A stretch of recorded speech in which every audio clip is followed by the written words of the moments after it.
Hoy terminamos nuestra serie y para prepararnos para lo que vamos a ver el día de hoy, yo quisiera comenzar con una observación sobre la naturaleza humana. Es una cosa que no se trata de un tema religioso, la verdad. Lo que les voy a mostrar ahorita es algo solo para que veas que lo más seguro es que lo has experimentado y también para que yo creo que es como poner en palabras algo que tú experimentaste o has experimentado y que a lo mejor no le habías puesto palabras todavía. Entonces, y es esta frase: es propio de la naturaleza humana resistirse a las cosas que no podemos controlar o que no comprendemos. Es propio de la naturaleza humana resistirse a las cosas que no podemos controlar o que no comprendemos. Y la verdad es que, sobre todo en esta cultura de hoy en día, todos queremos ser abiertos de mente, queremos tener una mente abierta. Algunos hasta nos llenamos de orgullo por la forma en que tenemos una mente tan abierta, ¿no? Y cómo vemos las cosas. Pero al mismo tiempo nosotros queremos que las cosas nos hagan sentido y que tengan sentido para nosotros, ¿no? Queremos que el mundo tenga sentido, queremos que nuestra visión, la forma en que determinamos lo que está sucediendo alrededor, haga sentido a nuestro punto de vista, ¿no? Y tu visión actual, la forma en que tú ves al mundo ahorita, ya sea que seas cristiano o que no seas cristiano, religioso o no religioso, lo que sea, pero esta forma en que tú la ves te permite a ti darle sentido al mundo tal y como tú lo estás experimentando, ¿no? Tal y como lo experimentas. Entonces, lo que hace esto es que tu visión del mundo, la forma en que tú ves el mundo, es tu marco de referencia. Es la forma en que tú determinas y evalúas lo que estás viviendo. Y cuando tu marco de referencia se cuestiona, naturalmente nosotros levantamos cualquier puentecito que teníamos construido, lo levantamos, le damos para atrás, a veces erigimos una barrera porque mi marco de referencia lo ocupo para determinar qué es lo que acepto y no acepto de este mundo, ¿no? A veces nos cruzamos de brazos, ¿no? Y nos ponemos a la defensiva y nos replegamos, nos hacemos hacia atrás, hacia nuestros argumentos personales que normalmente hemos manejado, ¿no? Y no estoy apuntándole el dedo a nadie en particular, porque esto también me incluye a mí. Yo así me comporto, yo hago lo mismo, ¿no? Es la naturaleza humana. Y si te das cuenta, esto puede explicar la mayoría de las conversaciones que tú a lo mejor tuviste con tus padres cuando estabas en la prepa o estabas en la universidad, ¿verdad? Tú llegabas a casa con ideas nuevas y ellos lo que hacían es que te ofrecían resistencia a tus ideas nuevas, ¿no? O a lo mejor explica un porcentaje muy importante o significativo de las conversaciones que tú actualmente estás teniendo con tus hijos, ¿verdad? Si es que tus hijos están en la prepa o en la universidad en estos momentos, ¿no? Traen ellos, llevan ideas nuevas a la casa, llegan con nuevos amigos, llegan con un nuevo tatuaje, ¿verdad? Y tú, pues, y como yo, tenemos siempre algo que decir al respecto, ¿no? Hay algo que decir. Todos tenemos paradigmas, ese es un hecho. Todos tenemos narrativas, todos tenemos prejuicios y experiencias que nos encajonan o que nos encierran en la forma en que nosotros vemos e interpretamos el mundo que nos rodea. Y todo esto, al final del día, contribuye a una resistencia hacia lo nuevo y resistencias a las nuevas ideas o las nuevas formas de pensar y también a las nuevas personas, ¿verdad? También a ellas. Pero hay que ser sinceros, mientras yo te estoy diciendo todo esto, es muy probable que tú ya te hayas cruzado los brazos y si traes los brazos cruzados no es referencia a ti específicamente, ¿verdad, Alex? No, pero probablemente es una postura cómoda también, ¿no? Pero probablemente sientes que te estoy tendiendo a lo mejor una trampa para que renuncies a algo que tú aprecias o algo que tú guardas de mucho valor, ¿no?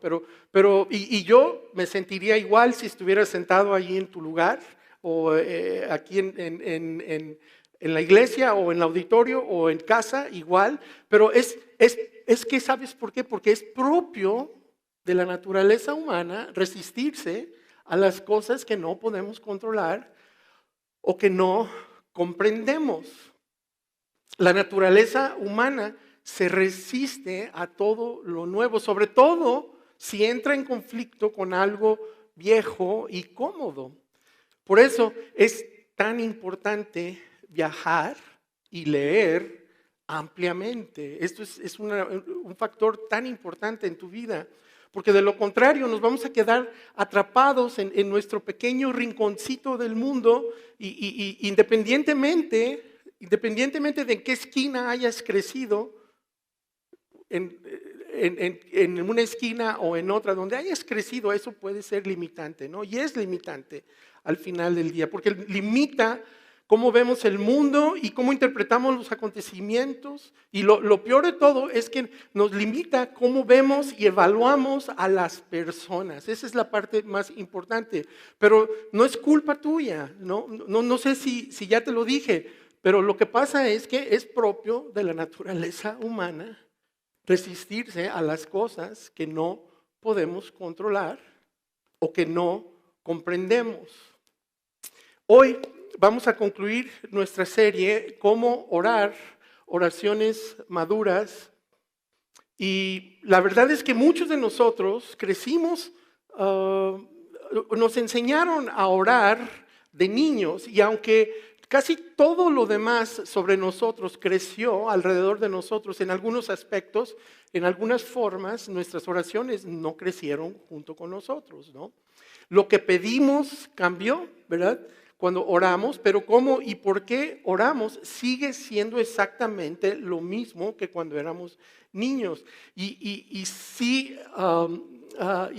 la verdad es que si esto es el caso en ti, y esto es muy importante, necesitamos enterarnos cómo y por qué oramos ha permanecido prácticamente igual, ¿verdad? Necesitamos entender por qué nuestra visión de Dios también ha permanecido prácticamente igual. Y esa es probablemente la razón principal, ¿no? Porque tu visión de Dios no ha cambiado. Y por eso oras de la misma forma que orabas cuando eras pequeño. La forma en que nosotros oramos y lo que precisamente oramos y por qué oramos está determinada definitivamente por nuestra visión de Dios. Y entonces, si de la misma forma lo que pensamos que es Dios y lo que suponemos que le gusta a Dios es lo que impacta la forma en que nosotros oramos. Pero para decirlo de una forma diferente, tus oraciones, una más concreta, tus oraciones reflejan tu visión de Dios. Y si nos detenemos a evaluar nuestras oraciones y nos preguntáramos, ¿qué dice de mí mi forma de orar sobre mi visión de Dios? A lo mejor pudiéramos descubrir que hemos reducido a Dios, nuestro concepto de Dios, lo hemos reducido a un limpiador de conciencias y a un salvavidas, ¿no? Porque como limpiador de conciencias le pedimos perdón, ¿verdad? Y Él nos perdona. Le pedimos, creemos que Él es un limpiador de conciencias con una memoria muy corta y es un salvavidas que rara vez se lanza al agua para salvarnos de la forma en que nosotros queremos ser salvados. Pero nuestras oraciones tratan principalmente de perdóname, dame, rescátame o rescata a alguien a quien yo quiero. Y en consecuencia la oración se reduce a informar a Dios de nuestras necesidades, deseos y anhelos, o de las necesidades, los deseos y los anhelos de alguien a quien nosotros queremos, ¿verdad? Pero por eso oramos, por eso nos han enseñado a orar desde niños. La cuestión es que si tú quieres saber cómo ves a Dios, escucha tus oraciones. Y entonces en todo esto llega Jesús y le dice a sus seguidores, ustedes deben orar así. Así como nuestras oraciones reflejan nuestra visión de Dios y del mismo modo, y esto es tan instructivo, tan mostrador, nos muestra tanto, las oraciones de Jesús reflejaban la visión que Él tenía de Dios. ¿Y quieres saber cómo es Dios? Si tú quieres saber cómo es Dios, escucha cómo ora Jesús. O escucha cómo nos instruye a que oremos. En los 3 primeros episodios de la serie, lo que hicimos nosotros fue exactamente eso. Estuvimos descubriendo que Dios no es simplemente un limpiador de conciencias o nada más un salvavidas. Estuvimos viendo que la finalidad de la oración es alinear nuestras voluntades con la voluntad de nuestro Padre Celestial. Así entonces, antes de llegar a lo que necesitamos, queremos o deseamos de Él, debemos de orar primero, venga tu reino, hágase tu voluntad en la tierra como en el cielo. Y este pensamiento, esta forma de hablar, rara vez aparece en nuestras oraciones. ¿Y por qué? Porque contrasta con el motivo por el que nosotros normalmente oramos. La mayoría de nosotros oramos así. No acudimos a Dios para rendirnos a Él.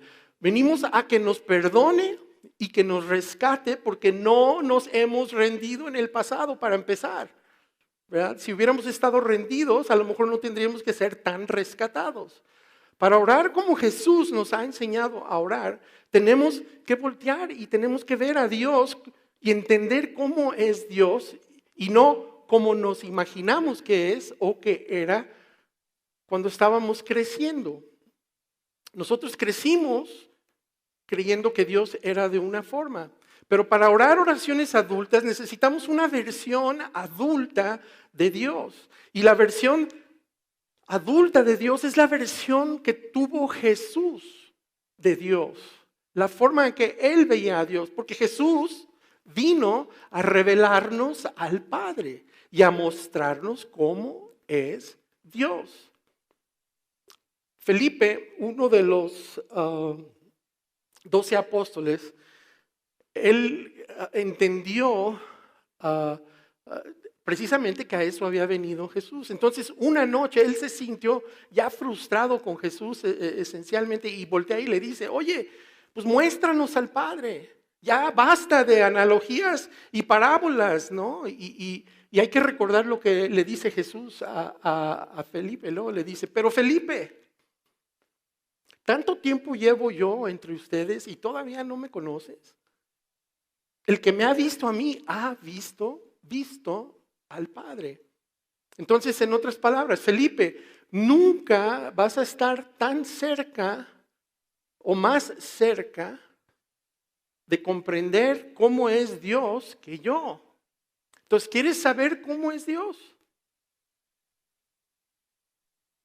¿O quieres saber qué es lo que le gusta a Dios? Sigue a Jesús. Cuando tú sigas a Jesús a través de los evangelios y cuando lo elijas seguir en esta vida, realmente va a requerir un cambio de ti.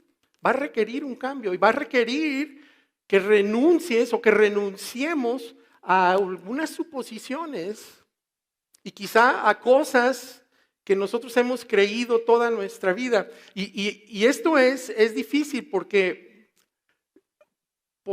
bueno, es propio de la naturaleza humana resistirse a las cosas que no podemos controlar o que no comprendemos.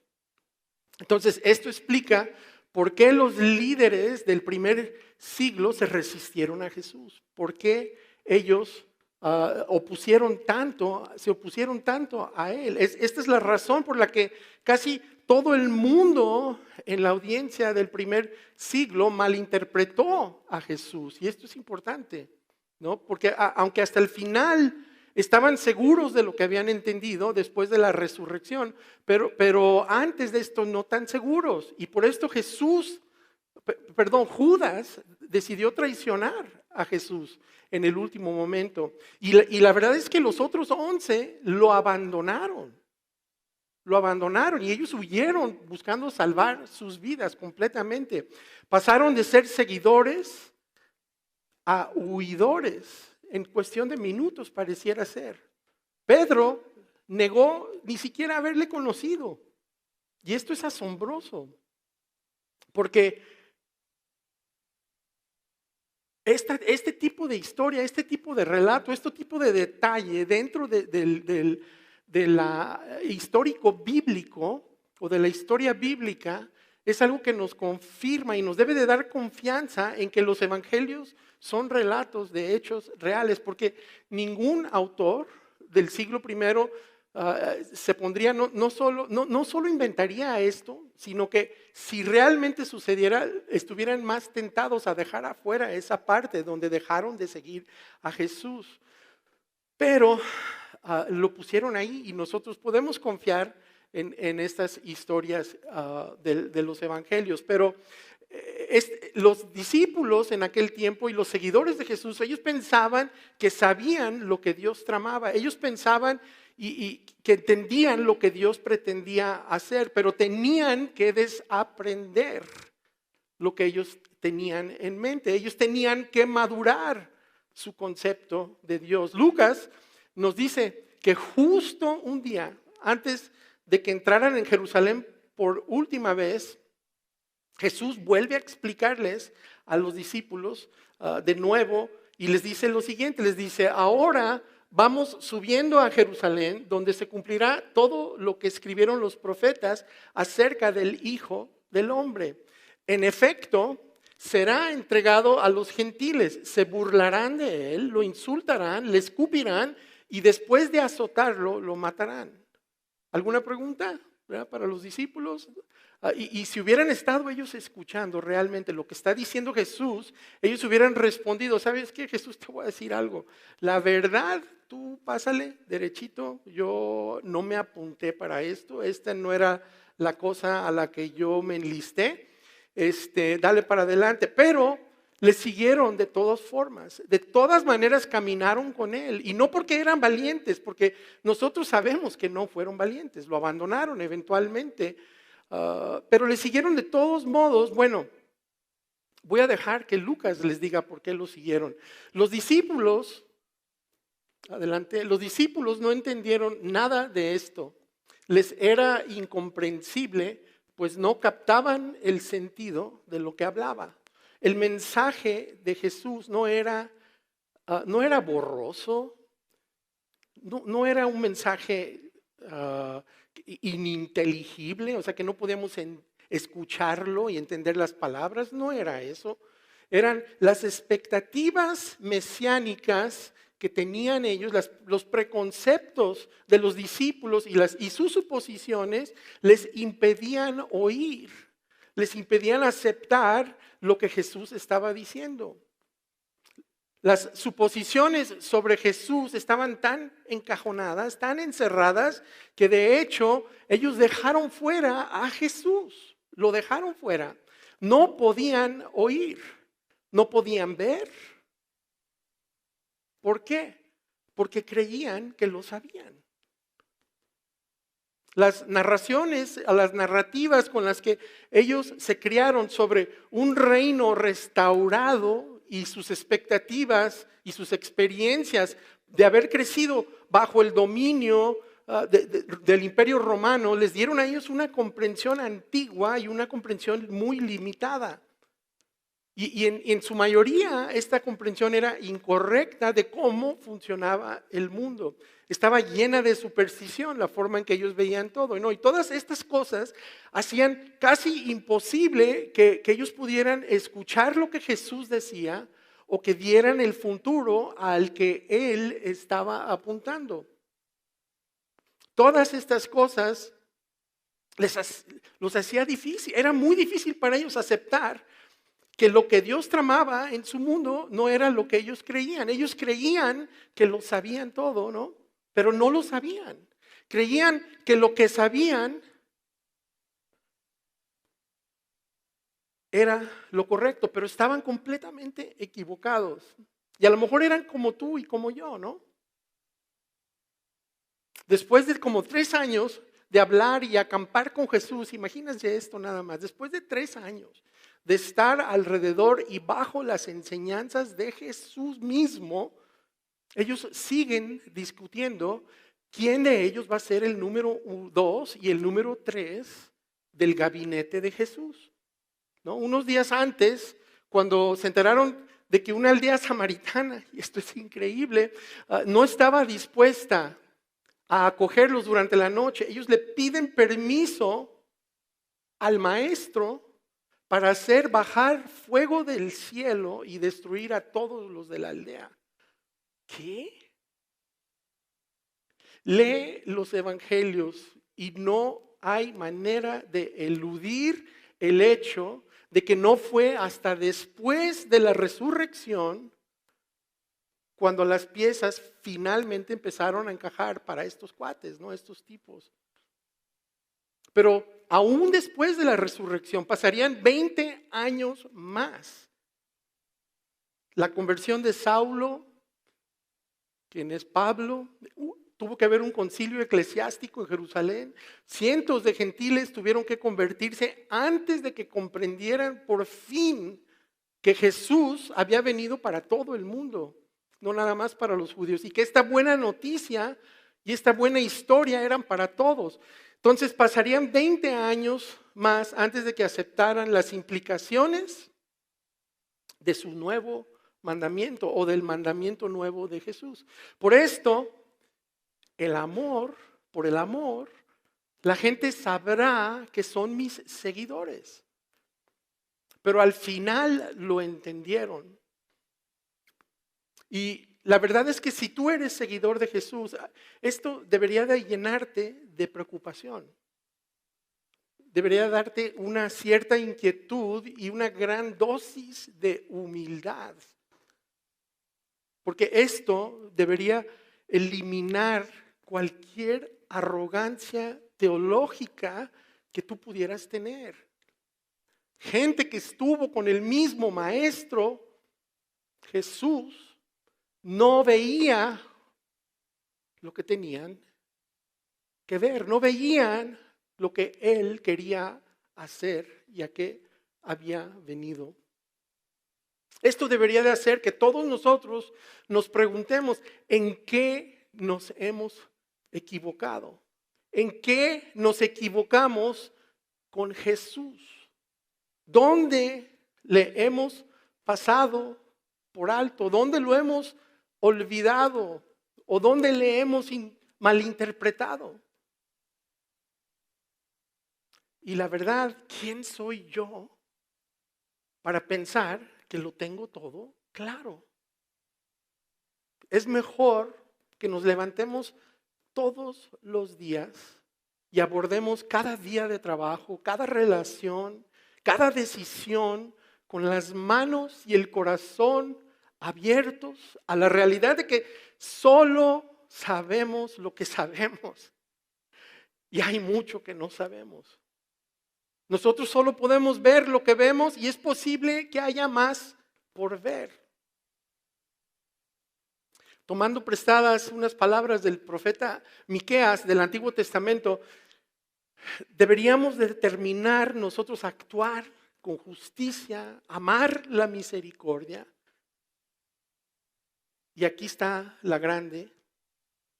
Esta es la virtud que destacan todos los autores del Nuevo Testamento, incluyendo Jesús. Y Miqueas dice, caminar humildemente ante tu Dios.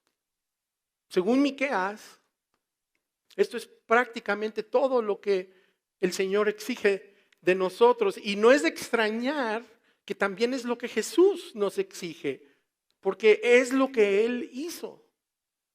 Él caminó humildemente con su Dios, con su Padre.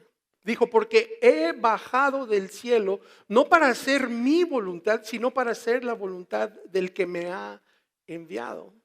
Y a lo largo del Nuevo Testamento se nos presentan personas que en su mayoría son hombres, y esto es interesante también, que se encuentran en la presencia de Jesús mismo, pero no pueden verle ni aceptarle por lo que Él es. Y no eran solo los apóstoles. Una vez un joven rico le pregunta a Jesús cómo puede estar seguro de que él va a heredar la vida eterna. Y Jesús le ofrece la oportunidad de la vida.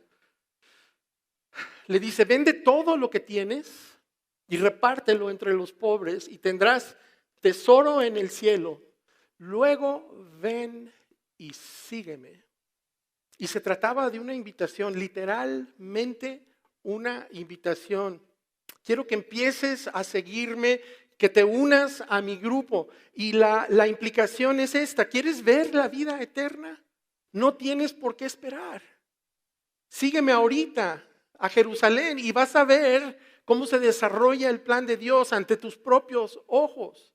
Pero el joven rico no podía él ver más allá de su riqueza, y en consecuencia de sus decisiones, nosotros ni siquiera sabemos cómo se llamaba. El maestro judío Nicodemo estuvo a punto de no ver a Jesús porque no podía él ver más allá de la teología en la que él se había criado y sobre la que había construido su reputación, lo cual era pues muy comprensible, ¿no? Es muy entendible esto.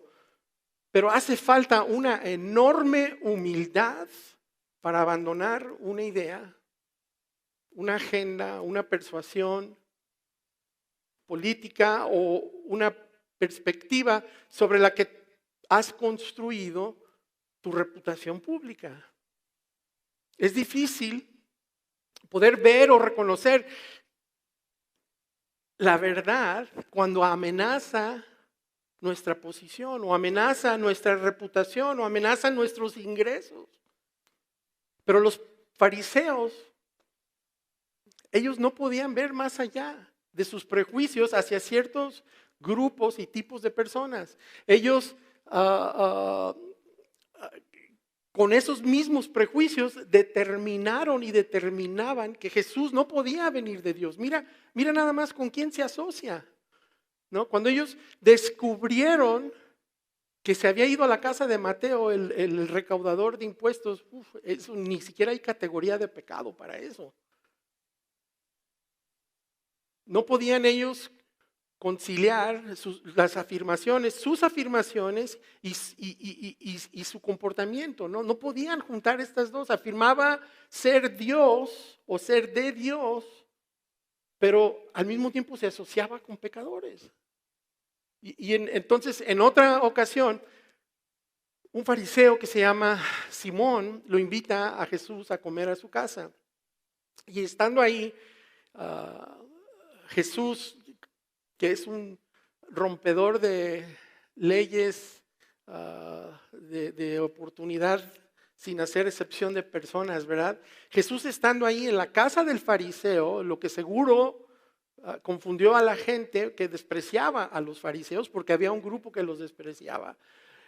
De seguro volteaban con Jesús y le decían, oye Jesús, ¿qué onda? ¿No? Tú no puedes tener las dos cosas, o sea, elige un bando, ¿no? O con cobradores de impuestos o con fariseos, ¿no? No puedes quedarte en medio, o eres frío o eres caliente, no puedes ser tibio, ¿verdad? Que son palabras de Jesús, por cierto. Jesús, de todas formas, acepta la invitación de Simón, el fariseo, y cuando está ahí, una mujer considerada pecadora por los dirigentes del templo, adopta el papel de sierva y le lava los pies con perfume y sus lágrimas.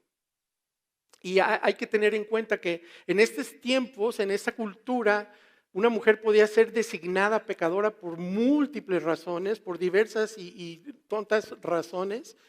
Pero regresando, vamos a la historia. El anfitrión de Jesús, Simón, está sentado frente al Hijo de Dios. El Hijo de Dios está en su casa y sus prejuicios y sus suposiciones preconcebidas y mal concebidas sobre a quién favorece Dios y a quién no, lo ciegan ante quien está de visita allí en su casa. Entonces, cuando queda claro que Jesús no se ofende o no se ofendió por la proximidad o por el contacto de esta mujer, Simón pensó para sí. Que la verdad, pensar para sí enfrente de Jesús siempre es un error. Pero cuando queda claro que Jesús no le va a hacer, no está rechazando a la mujer, entonces Simón piensa para sí lo siguiente, él dice, si este hombre fuera profeta, yo sé a ciencia cierta, está pensando, ¿no? Simón, yo sé a ciencia cierta, todo lo que no coincide con mi forma de ver las cosas, no coincide, no puede ser un profeta esta persona, porque no coincide con mi forma de ver las cosas. Si lo fuera, la vería como yo la veo. Entonces Jesús sonríe y le cuenta una parábola, pero si este hombre fuera profeta, sabría quién es la que lo está tocando y qué clase de mujer es, una pecadora. Entonces, en ese momento, Jesús voltea y cuenta una parábola. Y al final de la parábola, esencialmente le dice a Simón, Simón, esta mujer ve lo que tú no puedes ver y lo que te niegas a ver. Tú no puedes ver más allá de tu defectuoso marco de referencia, tú no puedes más allá de tu justicia propia. Simón, tu orgullo te ha encerrado y me ha dejado fuera a mí.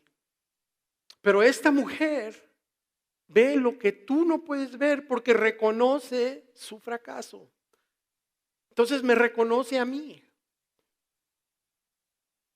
Y entonces, yo creo que simplemente con la intención de agitar un poquito más las cosas, como era Jesús, voltea con la mujer y le dice lo indecible. Le dice, tus pecados quedan perdonados. Y entonces la respuesta de Simón y de todos los demás que estaban ahí en la reunión, subraya lo incapaces que fueron de entender quién estaba ahí con ellos en la mesa. Y entonces ellos preguntan, ¿quién es este? ¿Quién es este que hasta perdona pecados? Y es una gran pregunta, porque esta es la pregunta, ¿quién es? Ellos no sabían, pero ella sí sabía. Los religiosos estudiosos no sabían, ella sí, pero no le reconocieron, ella sí lo reconoció. ¿Lo reconoces tú? ¿Lo reconozco yo? A veces nos apresuramos a juzgar a estos personajes de la Biblia, del antiguo, de los libros antiguos, ¿no? De la Biblia, como el fariseo los juzgamos. Aún aquí, hoy, estamos hablando y a lo mejor estamos juzgando a Simón por no haber reconocido a Jesús, ¿no? Que qué mente tan estrecha tenían ellos. Pero ¿sabes qué? Ni eso deberíamos de hacer. Porque eso es el inicio, si no es pura arrogancia también de nuestra parte. Y lo que hace es que esconde potencialmente nuestra ceguera. La incapacidad de ellos de ver y comprender mientras estaban en presencia de Jesús, lo que debería de hacer para ti, para mí, es hacernos dar un paso para atrás y ponernos en una postura de humildad, de mente abierta. Otra vez, si no lo vieron, si no pudieron reconocer a quien tenían ellos delante, cuando estaba Él físicamente ahí, ¿quién dice que nosotros no lo haremos? Durante muchos años, a mí me tocó estar cegado por mi enfoque en la fe, basado en la rectitud personal o basado incluso hasta en cosas externas, ¿no? De cómo te vestías, cómo te vistes, qué te pones, qué no te pones, qué te quitas. Y la verdad, el marco de referencia mío era un marco de fidelidad hacia Dios, de moralidad, de honradez, un poquito de generalidad, de generosidad rígida. Pero en algún momento llegué yo a pensar que eso era todo lo que se requería de mí.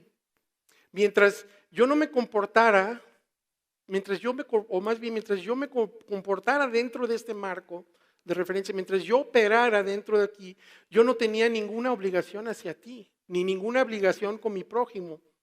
Y la verdad dependía de ti. Y mirando hacia atrás, es asombroso realmente cuánto del Nuevo Testamento era completamente invisible para mí. Y la verdad es que todo estaba ahí justo delante de mí. Y sin embargo yo no lo podía ver. Entonces, ¿sabes por qué? ¿Por qué no lo podía ver? Porque yo había construido un templo a mi versión de la fe. Y el problema con los templos es que son muy difíciles de modificar, muy difíciles de cambiar. Podemos a lo mejor reorganizar los muebles, pero eso es todo. Las paredes de un templo son tan altas, tan sólidas, tan impenetrables. Nuestra rutina se arraiga, nuestras suposiciones están grabadas en piedra. Y así es como se hace un templo. Así es como funciona la fe. Esto es lo que la fe nunca hace y esto es lo que la fe siempre hace. En mi caso, el templo que yo construí de la fe a mí me permitía ignorar, juzgar y en algunos casos hasta maltratar o tratar mal al templo que estaba a mi lado, frente a mí, al templo que no se parecía a mí, ni actuaba como yo, ni hacía fe como la hacía yo. Aunque yo, la verdad, espero que eso no vuelva a suceder en mí, yo no pienso por ningún momento que yo tengo arrinconado el mercado de la verdad. Asumo siempre que hay más que aprender, hay más que cambiar, hay más que descubrir y hay errores que tenemos que corregir o que tengo que corregir. Y más que desenterrar y aprender de los evangelios respecto a quién es Jesús y qué es lo que Él vino a hacer. Entonces, yo me he esforzado por no construir un templo otra vez, por no volver a hacer un templo. Si dejo de aprender o si yo dejo de crecer, pondré cimientos en el error, en medias verdades y en ideas a medias. Dicho de otra forma, yo intento no construir otro templo para albergar mis opiniones. He optado mejor por un tabernáculo. Los tabernáculos son mejores que los templos. Recuerda, el tabernáculo del Antiguo Testamento era una tienda que la nación de Israel llevaba consigo a donde quiera que fueran. Lo traían ellos para un lado y para otro. Era un recordatorio de que Dios era portátil. No estaba atado, aunque nunca cambió, se acomodó a las capacidades de la gente que les seguía. Sus seguidores siempre tenían más, que necesitaban aprender. Y a la medida que aumentaba su capacidad de ellos y su capacidad de comprensión, ellos tenían todavía más que aprender. Por eso, la fe de nosotros, nuestra visión de Dios y nuestras oraciones tienen que crecer. Los tabernáculos son mejores que los templos. No son de piedra, se mueven, requieren atención, requieren mantenimiento, requieren reparación. Y lo mismo ocurre con mi visión del mundo, mi visión de Dios y mi comprensión de Jesús. Entonces, la semana pasada dijimos que te voy a sugerir una oración, que añadas a la oración. Y la oración que yo te quiero sugerir hoy es una forma de mantener abierto tu corazón, de mantener abiertos mi corazón y mi mente y mis manos. Y es un recordatorio diario de que aún me queda mucho camino por recorrer en mi comprensión de lo infinito, en mi comprensión del íntimo Padre Celestial y de su Hijo. Y la verdad, yo no me atrevo ni me atreveré a dejar de buscar, a dejar de pedir y a dejar de llamar. Y como Pablo dice, yo no me atrevo a dejar de renovar mi mente. Por eso yo te quiero sugerir una breve oración para que la añadas a tu rutina de todos los días. No es oración mía, ¿verdad? Original mía, pero de hecho el salmista tenía una versión de esta oración. Y los profetas del Antiguo Testamento también tenían una versión muy parecida. Y hay un personaje que le vamos a llamar Bart, que es corto de Bartimeo. Él tenía una versión muy similar que también a mí me gusta mucho esta versión porque es súper breve y va directa y al grano, o sea, sin titubeos. Pero al igual que los discípulos de Jesús, Bart o Bartimeo tuvo un encuentro de primera mano con Jesús. Este encuentro tuvo lugar en la etapa final, ya la etapa final del viaje de Jesús hacia Jerusalén, donde los discípulos creían que Jesús iba a Jerusalén ya a tomar el trono, ¿verdad? Y gran sorpresa que no era para eso, era para morir en una cruz. Pero en su camino a ese último viaje a Jerusalén, pasa por Jericó, que está como que serán unos 20 y tantos kilómetros de Jerusalén, al este de Jerusalén, y Lucas nos cuenta lo que sucedió. Lucas nos dice, sucedió que al acercarse Jesús a Jericó, estaba un ciego sentado junto al camino pidiendo limosna. Y Marcos es el que nos da el nombre del ciego. Marcos nos dice que se llamaba Bartimeo. Y sucedió que al acercarse Jesús, cuando oyó a la multitud, Bartimeo, que pasaba, preguntó qué es lo que acontecía. Y Jesús de Nazaret, le dijeron, Jesús de Nazaret está pasando por aquí. Y para el ciego, esta era como una oportunidad única, era una gran oportunidad para él, única en la vida. Entonces él deja a un lado el orgullo, deja a un lado todo lo que le quedaba de orgullo y grita y le dice, Jesús, hijo de David, ten compasión de mí. Y los que iban delante lo reprenden, le dicen que se calle, para que se callara, pero él se puso a gritar aún más fuerte, ¿no? Y esta parte me gusta porque Jesús va a la cita más importante de su vida. Es en esta cita donde él va a pagar por el pecado del mundo y era su cita con el destino, pero sin embargo, dice Lucas que Jesús se detuvo y mandó que se lo trajeran. Y esto es asombroso, la verdad es convincente y también es muy inspirador lo que sucede aquí. Jesús se detiene, Jesús se detuvo.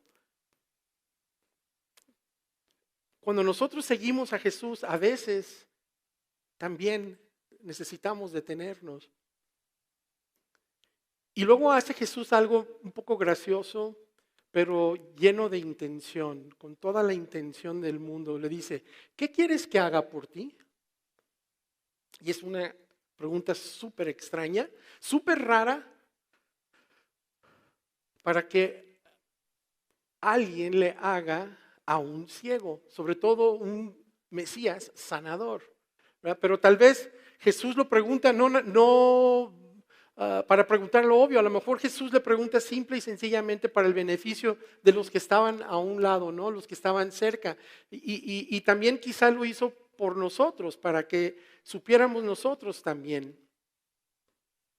Pero lo que sigue es la oración de Bartimeo. Y es una oración breve, es una oración dulce y va derechita al grano. Entonces, cuando leas la respuesta o cuando escuches la respuesta de Bartimeo a la pregunta de Jesús, a lo mejor, yo no sé, a lo mejor no te parezca una oración, pero definitivamente es una oración. Al final del día, ¿qué es la oración? Es simplemente hablar con Dios y darle a conocer peticiones, reconocerlo a Él, como habíamos dicho. Pero en este caso, a Bartimeo le preguntan, ¿qué quieres? Y él le hace exactamente, le expresa a Jesús lo que necesita y responde y les dice, Señor, quiero ver. Señor, quiero ver. Quiero ver. ¿Quieres ver lo que actualmente no puedes ver? Aunque eso implique dejar ir. Incluso, ¿quieres ver? Incluso si requiere renunciar o admitir que te has equivocado. ¿Quieres tener la razón? Aunque no te parezca correcto. ¿Quieres ver? ¿Quieres ver? Porque la mayoría de la gente no lo hace. Y Jesús le dice, recibe la vista, le dijo Jesús, tu fe te ha sanado. Al instante recobró la vista. Inmediatamente Bartimeo hizo lo que se negaban a hacer todos aquellos que no podían ver más allá de la preocupación por su reputación, su riqueza, su ideología, su teología y su educación. Y el texto dice, comenzó a seguir a Jesús. A partir de ese momento comenzó a seguir a Jesús. Señor, quiero ver. Ver es clarificador, ver puede ser aterrador, ¿no? Porque de repente exige cosas de ti, el que tú veas, exige compasión, a lo mejor una disculpa, a lo mejor va a exigir perdón, restauración, o a lo mejor va a exigir que admitas que nos equivocamos o que admitamos que nos equivocamos, pero la alternativa es vivir en la oscuridad, la alternativa es caminar a oscuras. Y peor aún, si no estamos dispuestos a ver, podemos no ver a Jesús o podemos malinterpretarlo. Entonces, Peor todavía, podríamos nosotros como Judas intentar agarrar y utilizar a Jesús como lo hemos discutido a lo largo de la serie. Al final del día, el propósito de la oración no es doblegar o cortejar a Dios en nuestra dirección, a que haga lo que nosotros queremos que Él haga. El objetivo de la oración es alinear nuestras voluntades con la voluntad de Dios. Sobre todo la oración que nos enseña Jesús. Y esto resulta mucho más fácil cuando vemos el mundo y a la gente del mundo como Él lo vio y como Él los vio. Y también es mucho más fácil cuando nos vemos a nosotros mismos como Él nos ve. Señor, quiero ver. Quisiera mostrarles una versión más profunda de quiero ver de esta oración y llévense esta versión. Pero va algo así: deja, Señor, que las cosas que te producen alegría a ti me produzcan alegría a mí. Deja que las cosas que te rompen a ti el corazón me rompan el corazón a mí. Déjame ver el mundo y a la gente de este mundo como tú los ves. Y luego dame el valor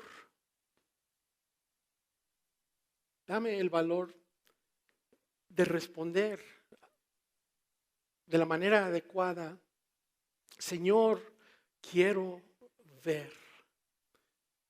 Y ya casi terminamos, pero hay tres cosas que voy a mencionar rápido. Hay varias cosas que nos mantienen en la oscuridad, que necesitamos tratarlas. Necesito ponerlas en la mesa antes de terminar la serie. Pero estas tres cosas en particular son cosas de las que necesitamos estar conscientes porque son nuestro pasado, nuestra personalidad y nuestro prejuicio. Estos tres lo que hacen es que colorean, distorsionan nuestra manera o nuestra capacidad de interpretar al mundo de una manera más precisa. Nuestro pasado es la suma total de nuestras experiencias, todo lo que hemos vivido en la educación, en la religión, en las alegrías, en las penas, en los privilegios que hemos tenido y los dolores que hemos sufrido. Nuestra personalidad es la forma en que estamos conectados, los cablecitos que tenemos adentro, que son nuestros temperamentos, la forma en que respondemos ante situaciones, que interpretamos ante situaciones. Y nuestro prejuicio son los prejuicios, estos por lo general están relacionados con nuestro pasado, ¿verdad? Tenemos experiencias y obtenemos información que nos terminan generando una manera de prejuzgar a la gente y las situaciones, ¿no? Y se basan en cómo nos trataron o cómo vimos que alguien trataba a los demás. Reconocer nuestros prejuicios es tan necesario, sobre todo para los seguidores de Jesús, porque no vamos a poder amar bien hasta que no veamos con claridad.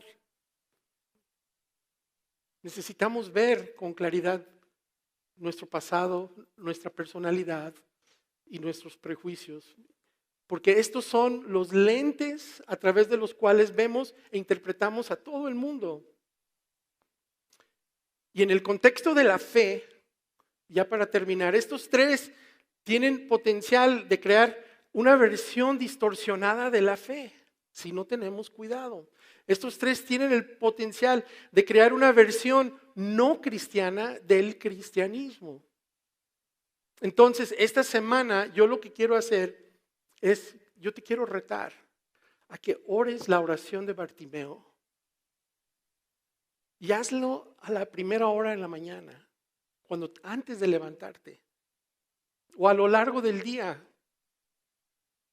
Pero hazlo cuando tú sientas la tentación de cerrar las manos ante una necesidad, de cerrar tu corazón por frustración o por enfado.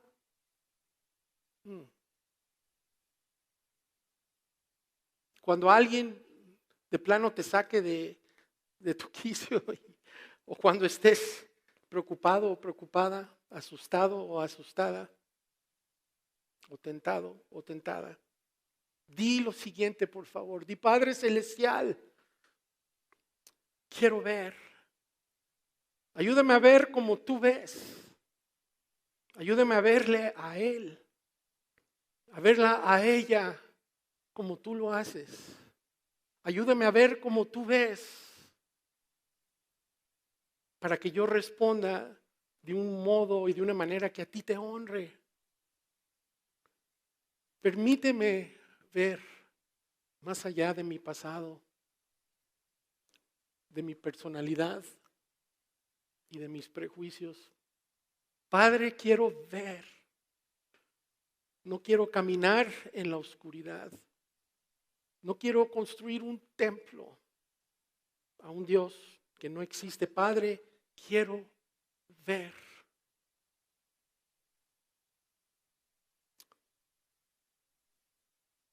Porque es propio de la naturaleza humana resistirnos a las cosas que no comprendemos o que no podemos controlar. Y es propio de la naturaleza humana aferrarnos a lo que es cómodo. Seguir a Jesús requiere de movimiento, seguir a Jesús requiere crecimiento y al final requiere que dejemos formas cómodas de pensar, suposiciones cómodas, que dejemos a un lado prejuicios y creencias. Pero hay una promesa adjunta, hay algo que Jesús resumió de la siguiente manera: si se mantienen fieles a mi enseñanza o a mis enseñanzas, incluso cuando entre en conflicto con lo que te educaron, con lo que te enseñaron, la forma en que te dijeron que tenías que asumir las cosas o creer, si adoptas mis enseñanzas, serán realmente mis discípulos y conocerán la verdad y la verdad los hará libres. Y una cosa más, si el Hijo los libera, serán ustedes verdaderamente libres. Serás libre de ver como ve tu Padre Celestial. ¿Quieres ver? ¿Quieres ver? Te pregunto, ¿quieres ver? Antes de irnos, ya para definitivamente terminar, les voy a pasar unas preguntas para que se las lleven. Las primeras preguntas son: ¿puedes pensar en una visión inexacta o malsana de algo o alguien que hayas heredado de tu familia o que hayas corregido más tarde en la vida? ¿Qué te permitió ver con claridad? ¿Qué te permitió ver con claridad ese cambio que tuviste? ¿Qué fue lo que te permitió ver finalmente? ¿Cómo determinas a qué ideales y ciencias aferrarte con fuerza y a cuáles no? ¿Has dañado alguna vez una relación por aferrarte con demasiada fuerza a una idea? Y mientras sale la banda, voy a leer la última pregunta. Jesús dijo: bienaventurados los limpios de corazón, porque ellos verán a Dios. ¿Qué relación hay entre un corazón puro y ver con claridad? Ver lo que nosotros no hemos podido ver y lo que no hemos querido ver requiere humildad. Requiere vivir con la mente y las manos abiertas. Como seguidores de Jesús, nosotros no deberíamos de resistirnos a esto. La oración tal y como nos invitó Jesús a orar, nos prepara para ver así. Hágase tu voluntad aquí y ahora, hágase tu voluntad. Esa frase termina con todo nuestro orgullo. Esa frase termina con nuestra obstinación, lo obstinado que podemos ser. Entonces, esta semana oremos todos, oremos. Padre Celestial, yo quiero ver para poder vivir una vida. Hágase tu voluntad. Vamos a cerrar con una oración, pero esta oración viene en la forma de un canto, de una canción. Yo quisiera que la escuches, escucha la letra, es muy importante, pero que esta sea tu oración, que esta sea tu petición, nuestra petición. Queremos ver, pero necesitamos perspectiva. Y déjame decirte dónde está la perspectiva. La perspectiva está en la cruz, desde la cruz. Porque en la cruz Jesús nos mostró todo, nos mostró cómo es el Padre, nos mostró el amor del Padre y nos mostró el valor que tú y yo tenemos para Él desde la perspectiva de la cruz.